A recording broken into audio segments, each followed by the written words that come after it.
Apart from the two bailout funds, it is the European Central Bank that plays a key role in dealing with the current crisis.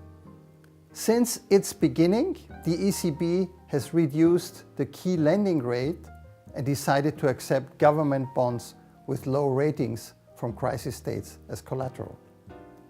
From time to time, the ECB even buys sovereign bonds of crisis countries on secondary markets.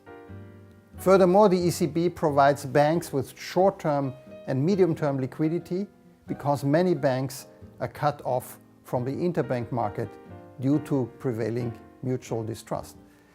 In 2011 and 2012, the European Central Bank granted commercial banks in Europe additional liquidity of about 1,000 billion euros at attractive terms for a period of up to 3 years. This gave rise to hopes that the banks would be able to improve their own economic situation, buy more government bonds, and also increase lending to the real economy. In the autumn of 2012, the ECB finally announced that it would consider buying treasury bills and government bonds with short maturities from distressed states in unlimited amounts, provided the countries concerned agree to carry out specific economic and fiscal reforms. As of 2013-14, the ECB, in cooperation with national regulators, also exercises oversight over systematically relevant banks and eventually over all banks of the Eurozone. At the political level, the EU member states responded to the crisis by implementing fiscal reforms designed to create greater budgetary discipline. This includes 3 things. First of all, the evaluation of the budget proposals of the national governments by the EU Commission before they are voted into law by national parliaments.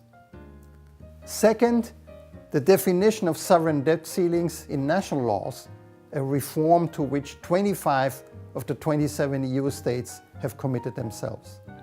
And third, quasi-automatic EU sanctions triggered if individual member states fail to achieve their budget targets. The reduction of current budget deficits has been at the heart of the efforts to overcome the sovereign debt crisis that started to unfold in 2010.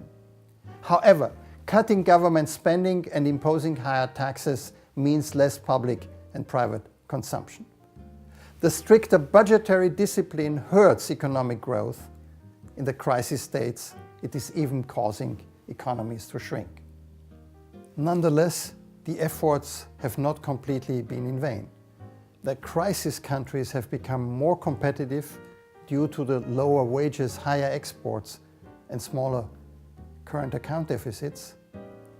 Ireland even managed to get back to the capital markets and borrow fresh money. So there is some reason for hope.